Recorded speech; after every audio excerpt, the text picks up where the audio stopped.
अगर केवल किताबें पढ़ लेने से ही सिद्धि मिल जाती तो आज हर पढ़ा लिखा इंसान महाविद्या साधक होता, लेकिन ऐसा क्यों नहीं है? यही वो तीखा प्रश्न है जिससे आज के इस वीडियो की शुरुआत होनी चाहिए, क्योंकि यही प्रश्न हर उस साधक के मन में कहीं न कहीं दबा बैठा है जो तंत्र साधना, कुंडलिनी जागरण या महाविद्या उपासना के मार्ग पर चलना चाहता है। और आज के इस आधुनिक डिजिटल कलयुगीन समय में ये भ्रम बहुत गहराई से फैल चुका है कि शायद गुरु अब आवश्यक नहीं रहे।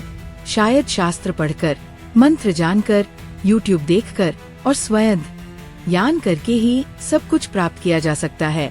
लेकिन सत्य यह है कि तंत्र कोई वैचारिक दर्शन नहीं है जिसे केवल बुद्धि से समझ लिया जाए।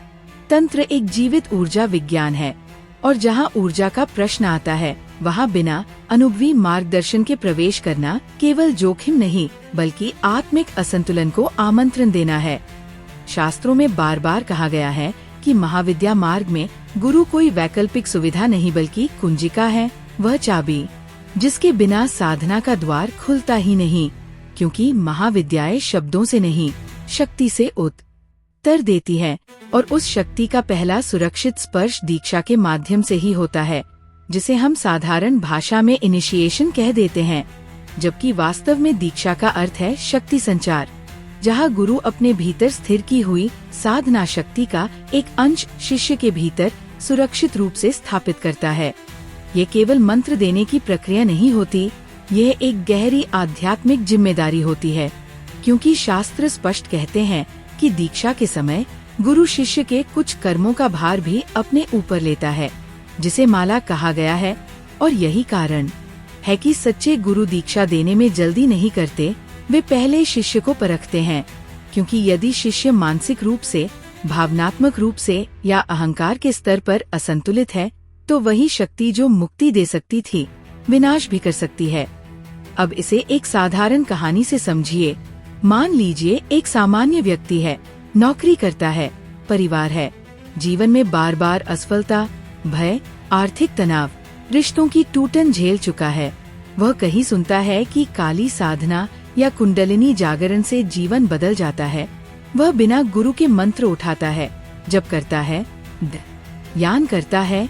कुछ ही समय में उसके सपने तीव्र हो जाते हैं, शरीर में कंपन होता है, रीढ़ में ऊर्जा चलती है, भावनाएं अस्थिर होने लगती हैं, कभी अत्यधिक आत्मविश्वास, कभी अत्यधिक डर, और यहीं से समस्या शुरू होती है, क्योंकि बिना गुरु के वह ये समझ ही नहीं पाता कि ये शुद्ध जागरण है या मन का खेल, शक्ति का संतुलन है या अहंकार का विस्फोट। और यही कारण है कि शास्त्र कहते हैं कि बिना दीक्षा के उग्र साधनाएं अहंकार को सबसे पहले बढ़ाती है। व्यक्ति स्वयं को विशेष समझने लगता है, दूसरों को अज्ञान मानने लगता है, और यहीं से साधना का पतन शुरू हो जाता है। गुरु का कार्य केवल ये बताना नहीं होता कि क्या करना है। गुरु का सबसे बड़ा कार्य ये होता है कि वह साधक की ऊर्जा को ग्राउंड करे, उसे स्थिरता दे, उसे समय पर रोकना सिखाए, क्योंकि तंत्र में आगे बढ़ने से अधिक महत्वपूर्ण है सही समय पर रुकना जानना। कुंडलिनी जागरण को शास्त्र बिजली से तुलना करते हैं। अगर सही तार, सही अर्थिंग और सही ट्रांसफार्मर न हो तो वही बिजली घर जला देती है, और गुरु वही ट्रांसफार्मर है, वही अर्थिंग है, वही सुरक्षा है। अब प्रश्न उठता है, कलयुग में जब सच्चे गुरु दुर्लभ है तब क्या साधना छोड़ देनी चाहिए? शास्त्र यहाँ अत्यंत करुणामय उत्तर देते हैं, नहीं, साधना रुके नहीं, लेकिन उसकी सीमा बदले। जब तक गुरु न मिले तब तक उग्र तंत्र, महाविद्या, कुंडलिनी की सीधी साधना नहीं बल्कि तैयारी की साधना। और यही वो बिंदु है जहाँ लोग भ्रमित हो जाते हैं। वे परिणाम चाहते हैं लेकिन पात्रता नहीं बनाते। शास्त्र कहते हैं कि गुरु 3 आधारों से प्रकट होते हैं। पहला, शास्त्र के रूप में, जब साधक प्रामाणिक ग्रंथों को अहंकार से नहीं बल्कि विनम्रता से पढ़ता है। दूसरा, इष्ट देवता के रूप में, जब उपासना केवल मांग नहीं बल्कि संवाद बन जाती है। और तीसरा, जीवन की शुद्धि के रूप में, जब साधक अपने आहार, विचार, वाणी और कर्म को शुद्ध करता है, सेवा को अपनाता है। क्योंकि गुरु वहाँ आते हैं जहाँ पात्रता होती है, न कि जहाँ केवल जिज्ञासा होती है। इसे नदी के उदाहरण से समझिए। नदी अगर बिना किनारों के बहे तो बाढ़ बनती है, और वही नदी अगर तटबंध में बहे तो जीवन देती है। गुरु वही तटबंध है, वही दिशा है। तंत्र में शक्ति माँ है, उग्र है, करुणामय है, लेकिन बिना अनुशासन के वही शक्ति साधक को तोड़ भी सकती है।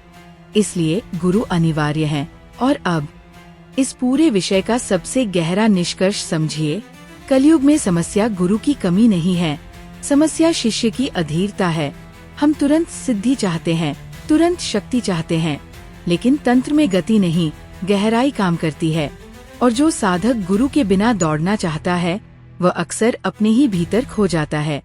इसलिए शास्त्र स्पष्ट कहते हैं, उच्च तंत्र बिना दीक्षा के नहीं, लेकिन शुद्ध जीवन, भक्ति, जप, सेवा बिना गुरु के भी संभव है। और वही गुरु को आकर्षित करते हैं। गुरु कोई व्यक्ति मात्र नहीं है, गुरु एक तत्व है। और जब साधक पूर्ण ईमानदारी से अहंकार छोड़ देता है, चमत्कार की भूख छोड़ देता है और केवल शुद्धि चाहता है, तब गुरु तत्व सक्रिय होता है। कभी मानव रूप में, कभी अनुभव के रूप में, कभी भीतर उठने वाली चेतना के रूप में। और अगर आप अभी ये वीडियो देख रहे हैं तो संभव है ये भी उसी गुरु तत्व का संकेत हो, लेकिन अंतिम निर्णय आपका है। आप तंत्र को शक्ति के लिए अपनाना चाहते हैं या रूपांतरण के लिए? अगर ये ज्ञान आपके भीतर कहीं गूंजा है तो इस वीडियो को सेव करें, उन साधकों तक पहुंचाएं जो भ्रम में हैं। कमेंट में लिखें, गुरु तत्व जागृत हो, और सनातन संसार को सब्सक्राइब करें, क्योंकि यहाँ हम शॉर्टकट नहीं, सुरक्षित सत्य दिखाते हैं।